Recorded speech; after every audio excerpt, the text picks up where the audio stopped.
Fire worker হয়, এরা একটু মানব কর্মী হয়, এই মানুষকে খুব ভালোবাসে, এরা মানবতাবাদী মানুষ। তো উনি বলল যে আমি একটা আয়াত পেয়েছি, এই আয়াতের কারণে আমি মুসলমান হয়েছি। কি সেই আয়াত? যে আয়াতটা আমাকেও পাগল করে দিছে। সেই আয়াতটা হচ্ছে সূরা মাইদার 32 নম্বর আয়াত।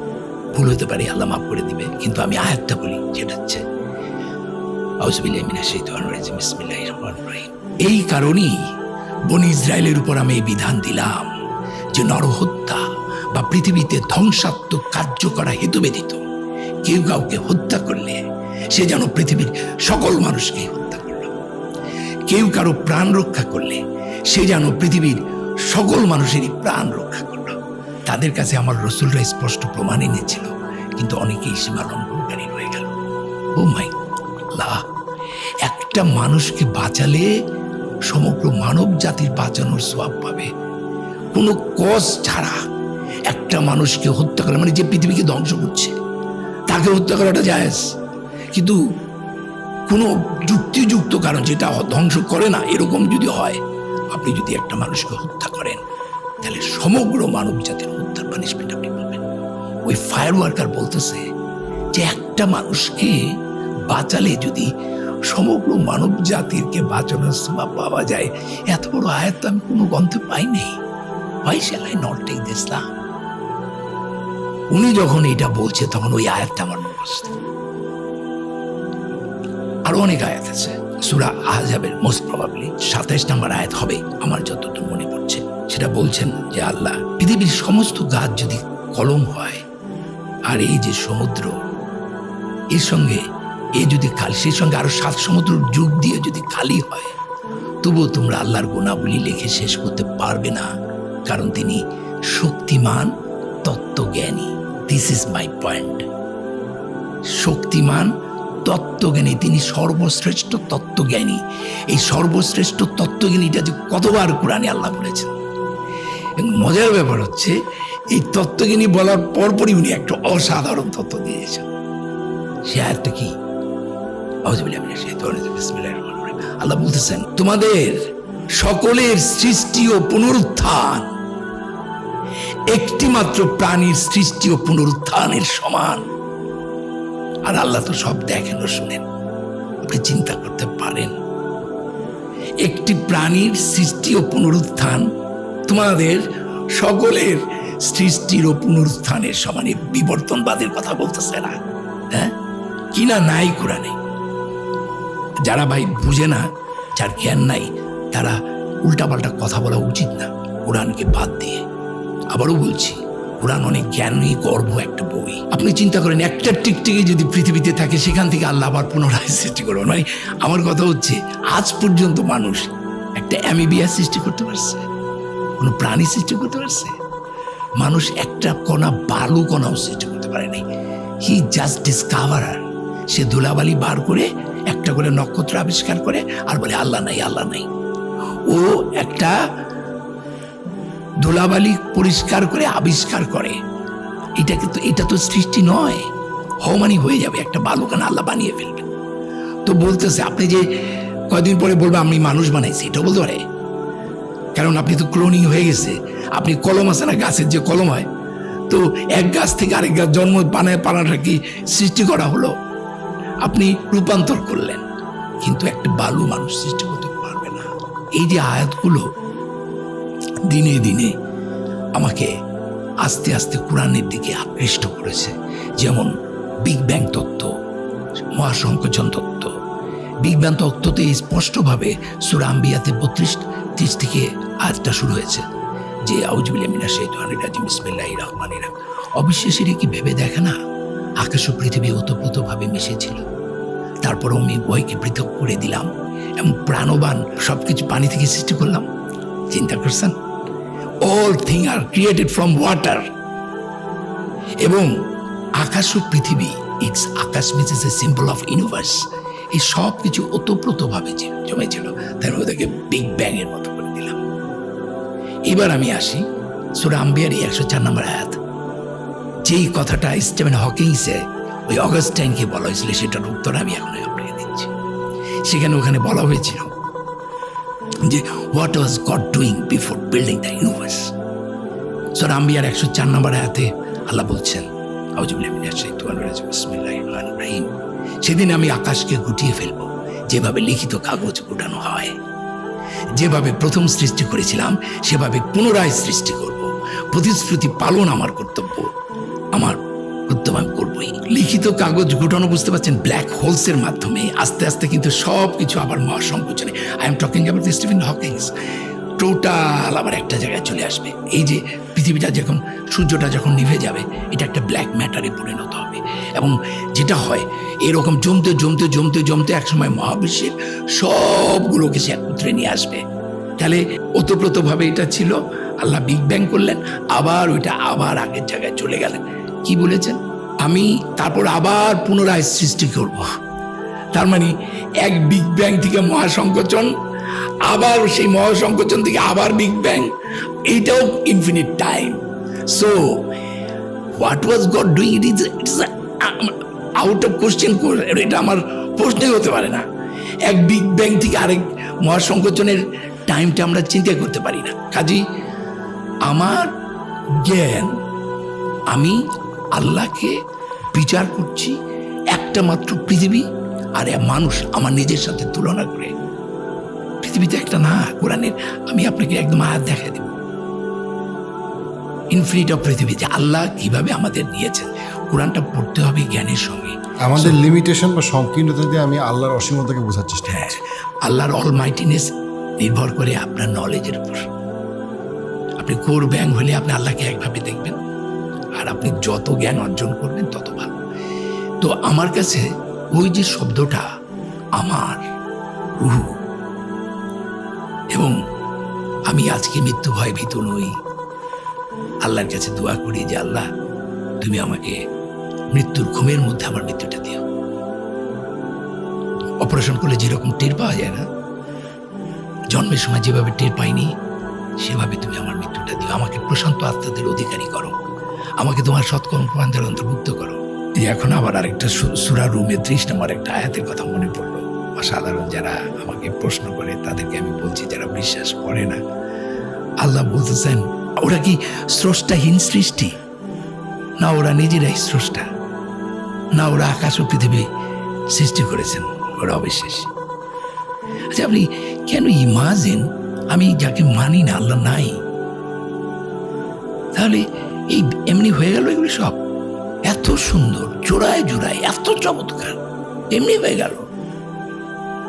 হতে পারে এটা? আর আমার জ্ঞান কতটুকু এই মহাবিশ্বে, এই ইনফিনিটি স্টেজে? আর আমি এত বড় জ্ঞানী হয়ে গেছি, আমি তোকে প্রমাণ দিতে পারতেছি না আল্লাহ আছে।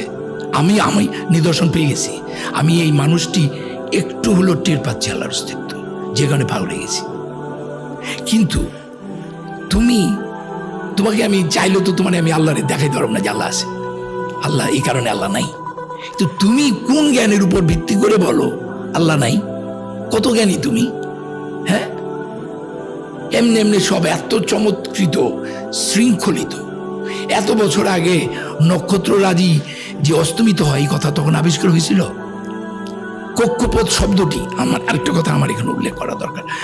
আমি তখন একটা ডেইলি সোপে অভিনয় করছি। আমার সাথে অপর্ণা ঘোষ বলে একটা মেয়ে আছে, আর আমার খুবই respectable, my best one of the actor Afroza Banu, উনি আছেন।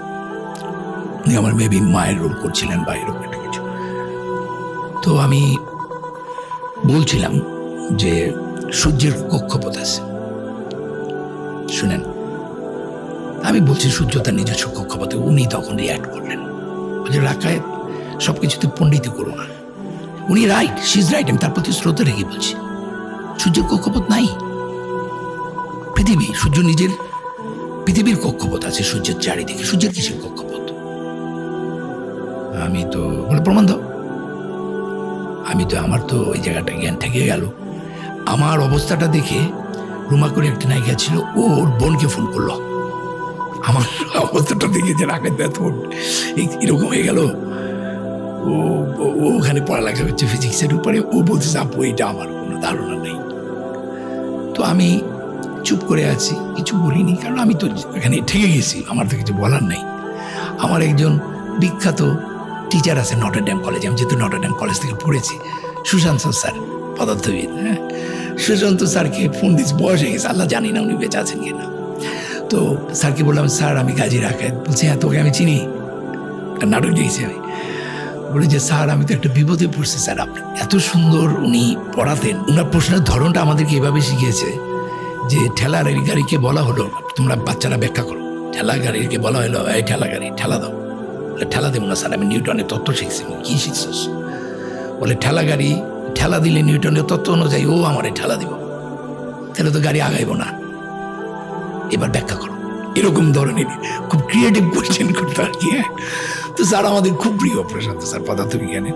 স্যারকে বললাম যে স্যার আমি তো একটা বিপদে পড়ছি স্যার, আমাকে তো এরকম আপনার জাপার সাথে আমার একটা তর্ক হয়েছে, সূর্যের তো কক্ষপথ কি, সূর্যের কি কক্ষপথ আছে? উনি তো একজন কলেজের টিচার, যেটুকু পড়েছেন ওনারও তো একটা সীমা আছে। উনি আমাকে বললেন যে আই এম সরি রাখায়েত, আমিও জানি না এটা যে কক্ষপথ আছে, এটা আমার জ্ঞান নেই। কেমন লাগে? আল্লাহ যে পর্বিত পর মালির ঘাড়ে সে ছিল গাছের আরে।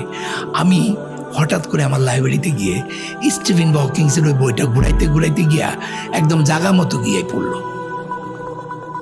ওখানে পেলাম হাবল টেলিস্কোপের কথা। মাত্র 90 বছরও হয় নাই বা 100 বছরও হয় নাই হাবল টেলিস্কোপ আবিষ্কার হয়েছে। যেই দিন থেকে হাবল টেলিস্কোপ আবিষ্কার হয়েছে সেই দিনই আবিষ্কার হলো যে পৃথিবী সূর্যের কক্ষপথ আছে।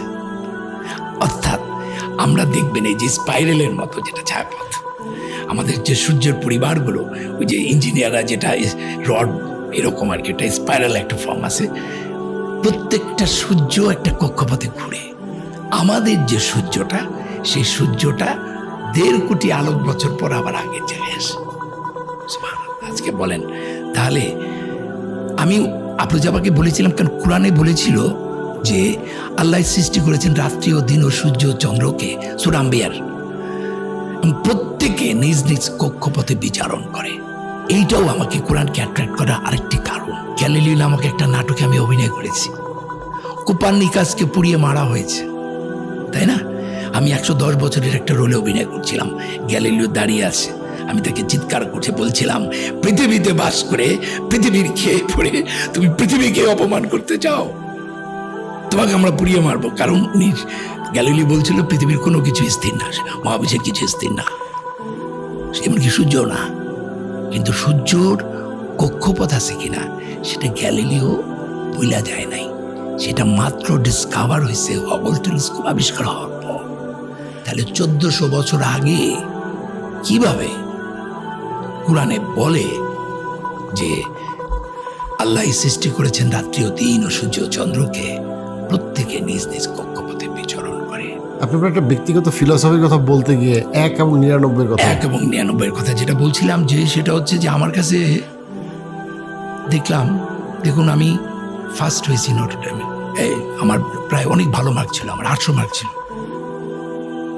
আমার স্ট্যান্ড হয় না কারণ আমার হাতে লেখা খুব খারাপ, আমি লিটারেচারে খুব পড়ছিলাম, ইংরেজিতে খুব খারাপ ছিল। আমি দেখলাম যখন আমি ধর্ম ত্যাগ করেছি বইয়ের থেকে, যেটা আমার গল্পটাকে বলেছিলাম, এরপরে না আমি একদম সবাই, কিন্তু শেষে গিয়ে আমার কিছু হয় না, আমার সংসারটা ভেঙে গেল, আমার বিজনেস ভেঙে যাচ্ছে, আমি অ্যাওয়ার্ড গরুতে পেতে গিয়েও পাই না, 99 যাই আবার 0 হয়ে যায়। যে একটা কথা আছে, সুমনের একটা গান আছে, পাগল সাপ লুডু খেলছে ভগবানের সাথে, মানে 99 যায় আবার কেটে আসে।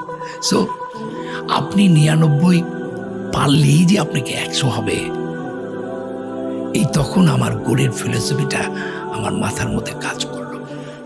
ওই লোকটা 99 করে মারা যায়, 100 করতে পারে না, 100 গোল করতে পারে না। সেখানে আমার মনে হলো যে এই 1 হচ্ছে আল্লাহ, এই 1 আমাকে 100 দেবে। 100 মানে হচ্ছে পিস, শান্তি, 100 মানে হচ্ছে প্রাপ্তি, সব। সো উইদাউট 1 100 হবে না।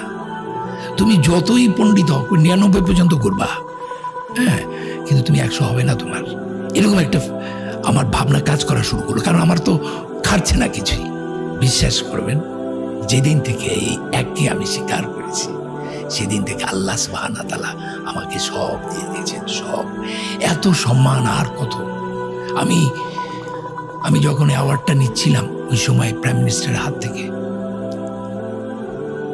তখন হুজুর এক ইমাম একটু কোরআনের আয়াত পড়ছিলেন, যে আয়াতটা দিয়ে আমি নামাজ পড়তাম তখন আমার চোখ ছলছল করে উঠলো। সে আয়াতটা হচ্ছে সূরা নাহলের ৯৮ নম্বর আয়াত, এরকম কাছাকাছি হবে, একটু এদিকে হতে পারে। আউযুবিল্লাহি মিনাশ শাইতানির রাজিম, বিসমিল্লাহির রহমানির রহিম। বিশ্বাসী হয়ে পুরুষ ও নারীর মধ্যে যে কেউ সৎকর্ম করবে তাকে আমি আনন্দপূর্ণ জীবন দান করব, তাদের কর্মের শ্রেষ্ঠ পুরস্কার তাদেরকে দান করব। এটা উনি পাঠ করলেন, আমার চোখ দিয়ে টপ টপ করে ইমোশনাল হয়ে গেলাম আমি। উনি এত সুন্দর জায়গাটা সিলেক্ট করলেন এই জাতীয় পুরস্কারের অনুষ্ঠানে, বাহ, দারুণ। তো আমি মনে করি আমার যে মুদ্রা কথা, আমার হয়তো ব্যাংক ব্যালেন্স নাই, হয়তো আমার গাড়িটা ভাঙা, 25 বছর 20 বছর ধরে একই গাড়ি চালাই, হয়তো আমার জুতাটা খুয়ে গেছে, হয়তো আমি সাদা এই ড্রেস ধারণ করেছি, এটাও একটা কারণ আছে।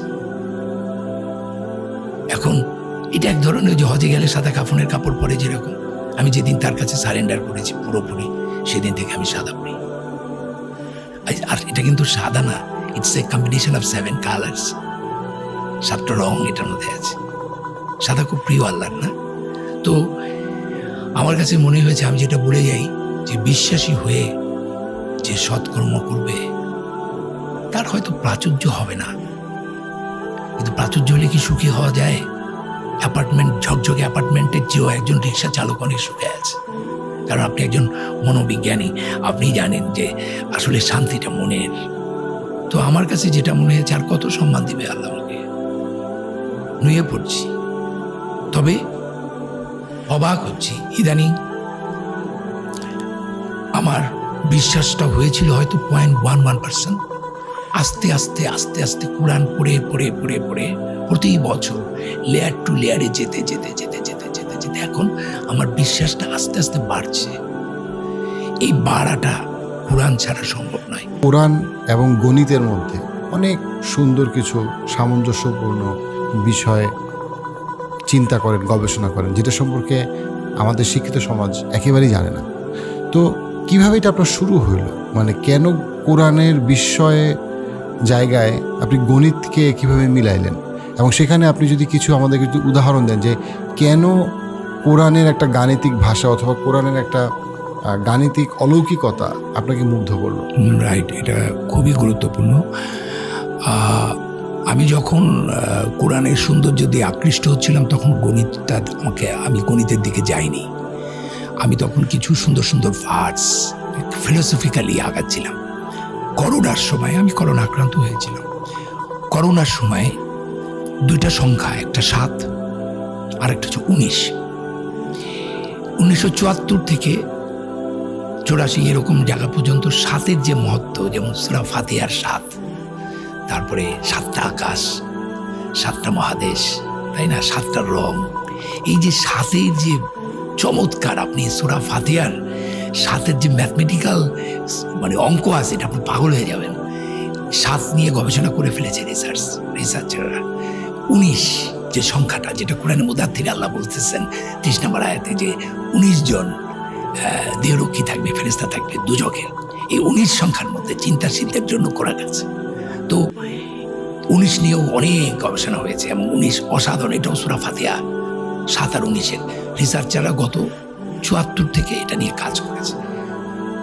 আমি গোল্ডেন রেশিও 1.618, এটা নিয়ে ক্যামেরার রেশিও আছে 1.6। গোল্ডেন রেশিও তো এটা বলে শেষ করা যাবে না আজকের এই সেশনে। এইটা খুব রিসেন্টলি আবিষ্কার হয়নি। কোরআনের মধ্যে যে গোল্ডেন রেশিওটা আছে, দেখেন 1.618, এটা নবীর সময় ছিলই না, শূন্য ছিল না তখন। শূন্য হয়েছে আরো এক ইন্ডিয়ান পণ্ডিত এটা আবিষ্কার করেছেন অনেক পরে। শূন্য আমাদের ম্যাথমেটিক্সকে একটা কমপ্লিটনেস আনছে, কিন্তু শূন্য ছাড়া ম্যাথমেটিক্স হবে না, এটা ভুল। ওই সময় শূন্য ছিল না, কিন্তু 1.618 পয়েন্ট সামথিং, এটা তো নবী করিম সাল্লাল্লাহু আলাইহি ওয়াসাল্লাম ছিল না।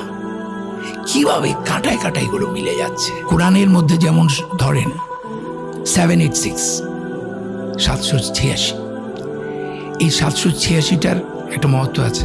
এটা কিন্তু ওই যে এটাকে অ্যাবসাদ ভ্যালু বলে বা জিওমেট্রা ভ্যালু বলে। আমাদের কোরআনে যে 28টা অ্যালফাবেট আছে, প্রত্যেকটা অ্যালফাবেটের একটা রিপ্লেসিং নাম্বার আছে। আল্লাহ এটাকে প্রফেসি নাম্বার বলে। আল্লাহ এই নাম্বারটা দিয়েছেন কোন অ্যারাবিক ল্যাঙ্গুয়েজটার সাথে সাথে। এখন মজার ব্যাপারটা হচ্ছে যে এই গোল্ডেন রেশিওটা সূরা ফাতিহার মধ্যে আছে। কিভাবে? ধরেন আমাদের মানে সূরা, আমি যেটা গবেষণাটা করেছি সেটা হচ্ছে যে কোরআনের প্রত্যেকটা সূরার একটা ম্যাথমেটিক্যাল ভ্যালু দেওয়ার চেষ্টা করেছি।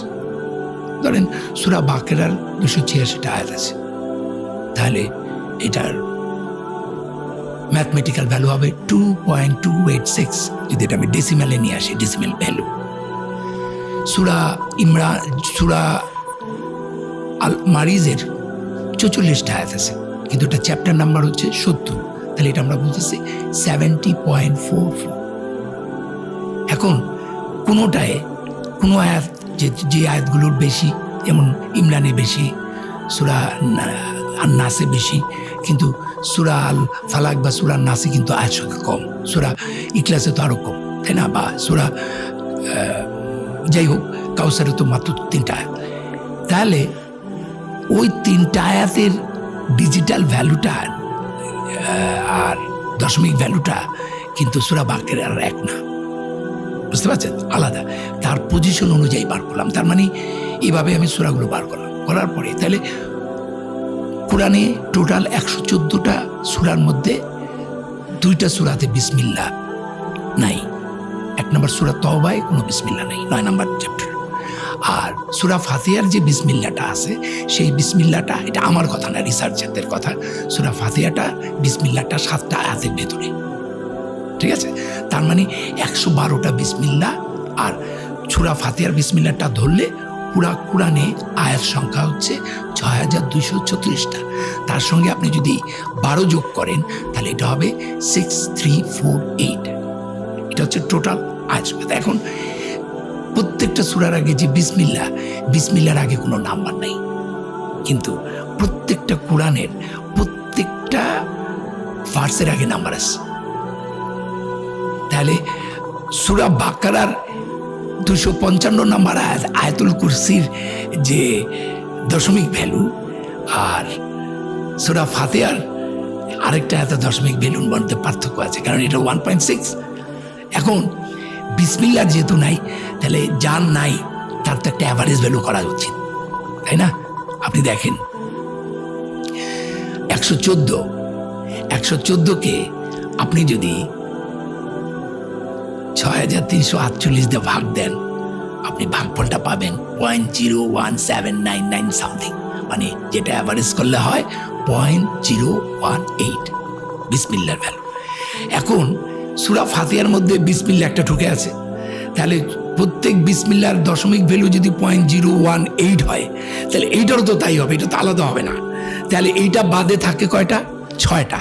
তাহলে সূরা ফাতিহার মান কত? 1.6। এই 1.6 কিন্তু আসল গোল্ডেন রেশিও। কারণ হচ্ছে, আমি আস্তে আস্তে এটা পড়ে 1.6, এই 1.6 এর সাথে এবার ওই বিসমিল্লাহর ভ্যালুটা যোগ করেন, 1.018 কত হয়? 1.618।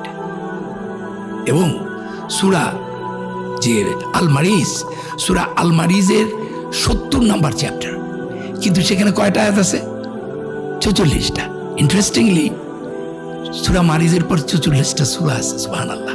আপনি দেখেন, এমন একটা সূরা, আমাদের নাভিটা যে বেলি বাটন, এটা আমার বডির গোল্ডেন সেন্টার, কাবা আমাদের পৃথিবীর গোল্ডেন সেন্টার, এবং কোরআনের গোল্ডেন সেন্টার হচ্ছে সূরা আল মারিজ, সূরা আল মারিজ।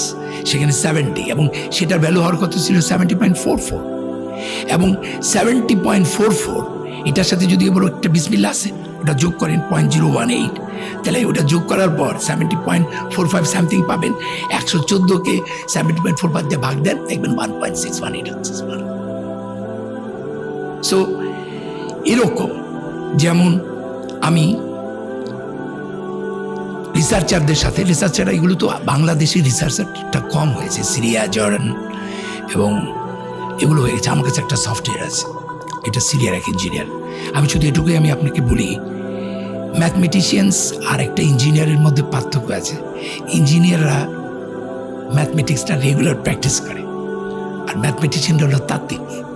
সো ইঞ্জিনিয়াররা, আমি যেহেতু ইঞ্জিনিয়ার, আমি কিন্তু 0.05 থেকে শুরু করে এগুলি নিয়েই আসি সবসময়। কাবার 4টা ডাইমেনশন আমার মুখস্থ। কাবা ঘরের কোন ডাইমেনশন আল্লাহ আমাকে এখনো নেয়নি, ইনশাল্লাহ যাবো। কিন্তু কাবা ঘরের হাইট, ডাইমেনশন সব আমার মুখস্থ। আমি বলি কাবার এক সাইডের ডাইমেনশন হচ্ছে যেটা সামনে, যেটাকে হিজের স্মাইল বলে, তাই না, যে হিজের স্মাইল যেটা সার্কেল, সেমি সার্কুলার, ওই ডাইমেনশনটা হচ্ছে 9.9 মিটার।